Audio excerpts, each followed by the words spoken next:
Okay, so enough of that serious stuff. My understanding is that joy is on the menu around here.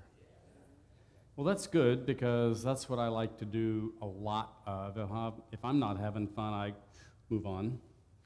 And there's a story about a small town in the Midwest who had a chemical plant there, and this chemical plant had a fire begin, and so all of the rural fire departments in the area were called. They came to the fire, and as they approached the fire, the CEO of the company said, I've got all of our secret formulas stored in the vault at the middle of our company, and I need for you to put out that fire and save our secret formulas. And for the fire department that gets in there and saves our secret files, I will pay $50,000 as a gift to you. No matter what the fire departments tried, they could not contain the fire. It kept them at bay.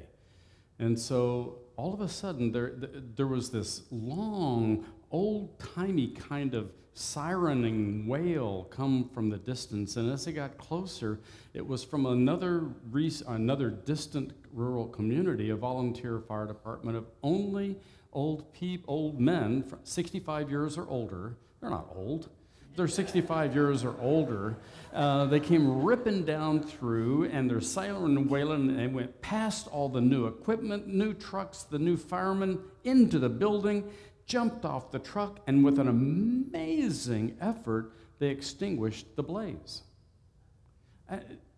The CEO was thrilled. So the old men came out, the interviewers are standing by, and he ran up to them and he shaked the hand of the fire chief, the 70-year-old gentleman, and said, because of your heroic efforts, I'm going to give $200,000 to your fire department.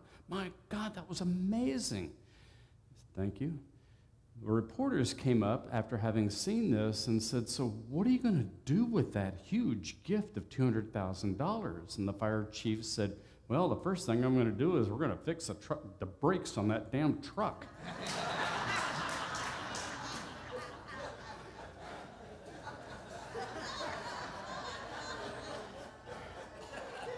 Have you ever found yourself going hell-bent for election down your path? That's how I ended up doing this work. I didn't know any better.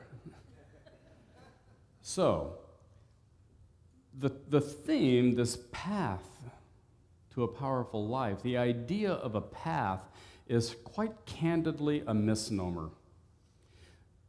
One of my favorite sayings, Javon, I believe is the poet's name, he said, traveler, there is no path. Paths are made by walking.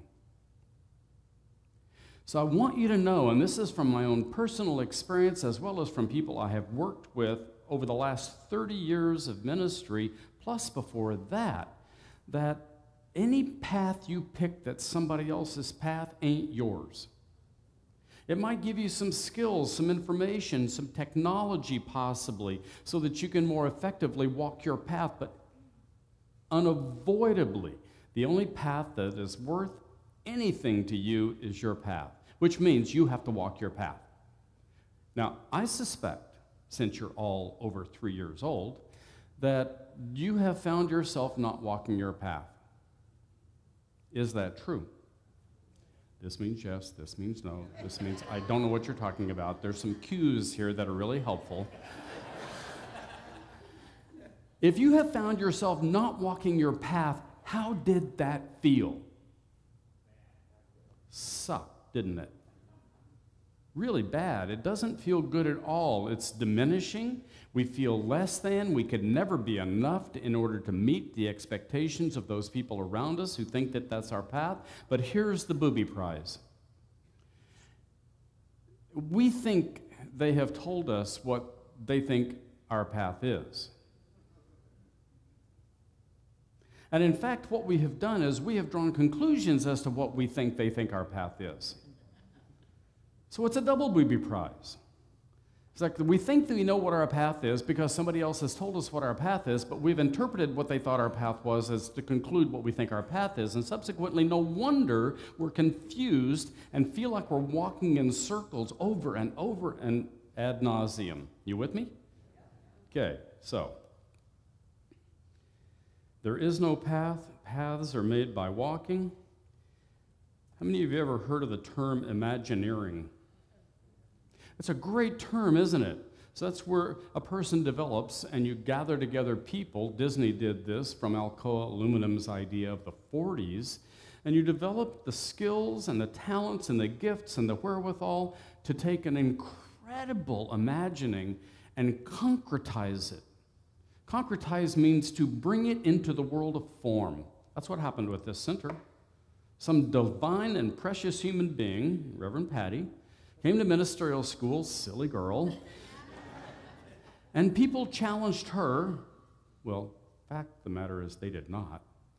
She brought them in to challenge her because that's how powerful this woman is. She brought you into this room today. Well, I brought you into this room today. And so we all bring into each other's lives our own experience and expression, and we bring into our own lives everyone else's individual expressions, because it's kind of like this. We each live in a hermetically sealed sphere of a universe. That means that we could never get out of our universe. Now, the cool thing is it's all one universe.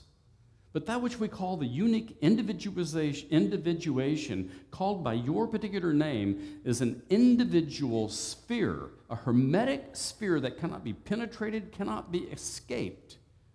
And that sphere is driven by how you perceive the world. And if you perceive that you have to find a path, you have bad information. If you really perceive that you have to figure out your own path, in fear and trembling, well then guess what? It's going to have a lot of fear and a lot of trembling in it. It's my own personal observation and belief that the universe is absolutely for us. It conspires to our success.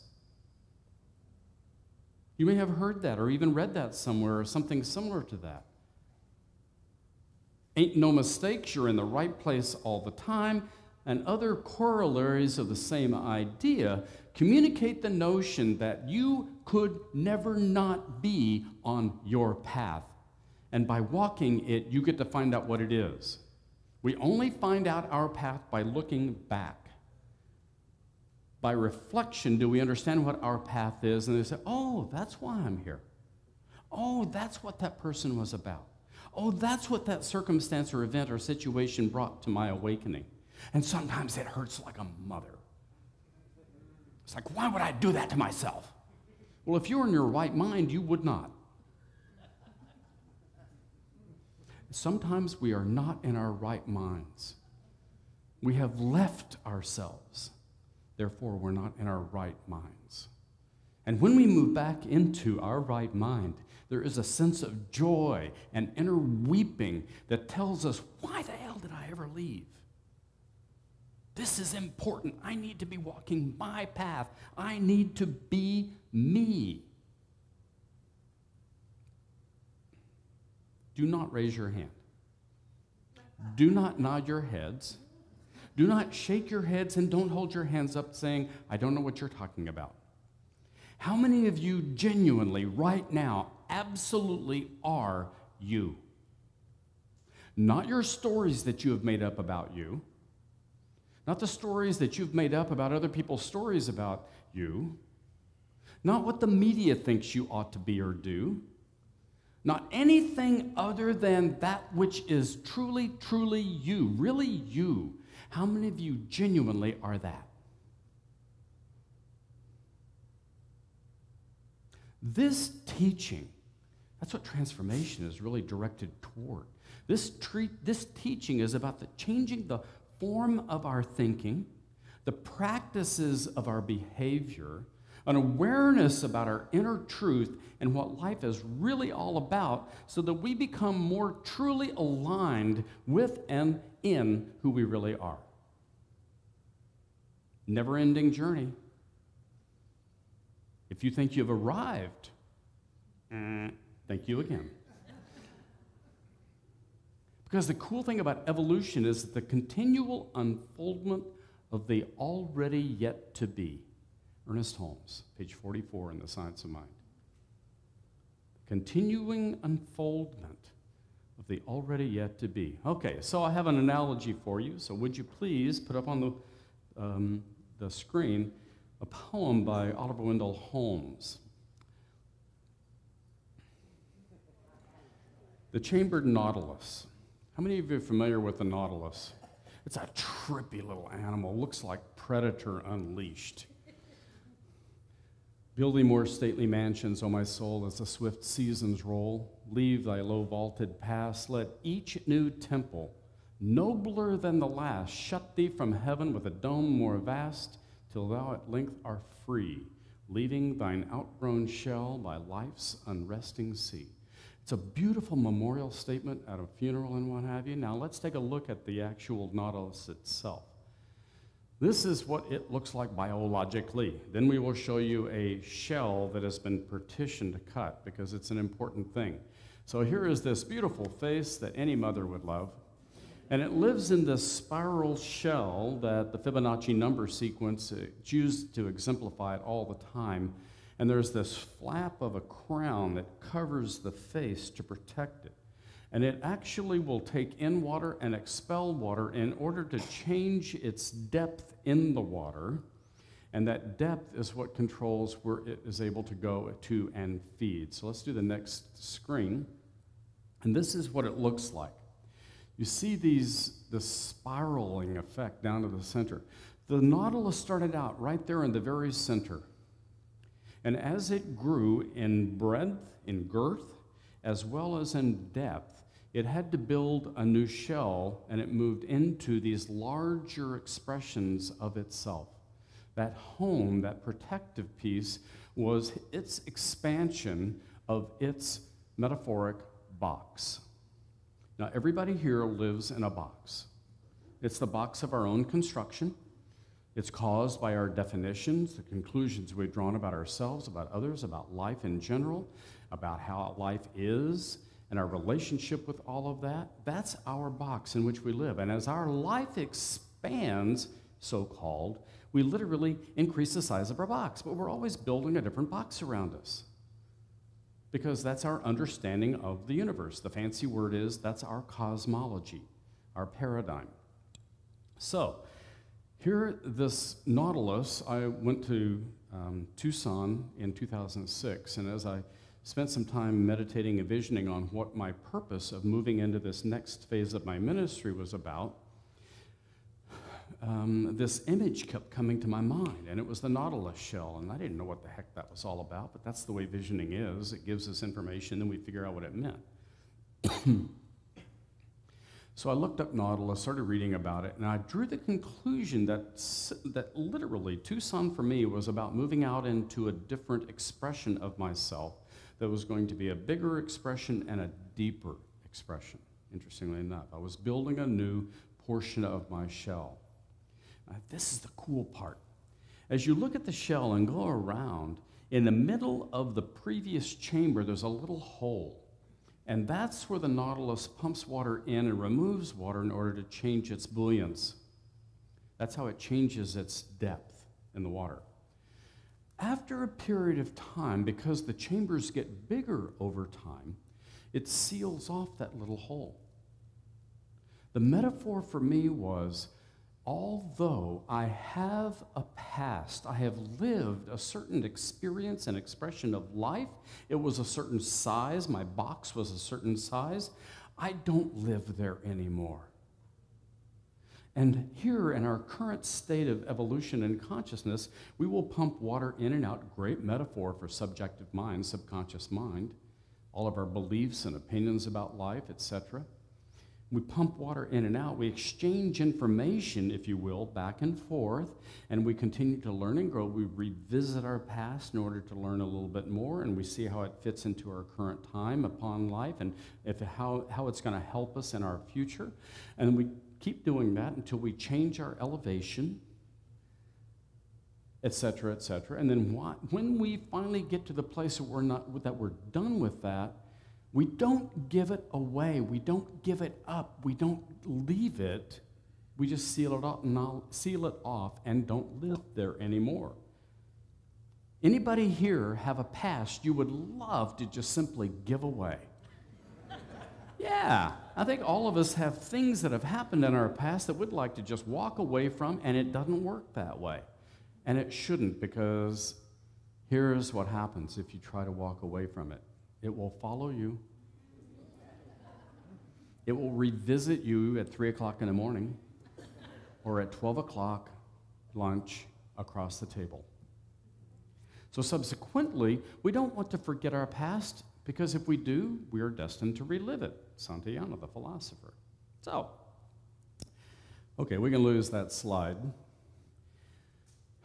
Here you are walking your powerful life. In order to walk your powerful life, you have to be very clear who you really are.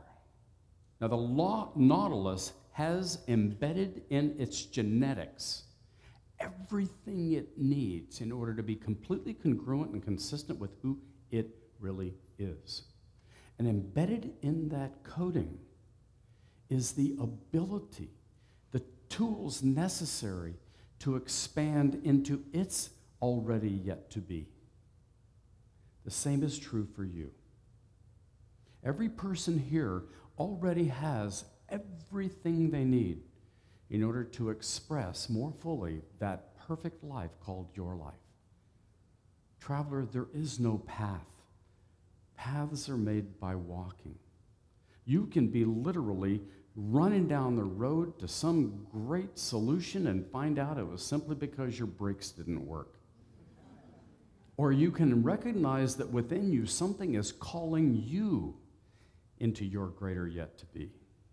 It's that calling that this center, this work is all about. It's that calling that I invite you to step into more fully today and ensuing weeks.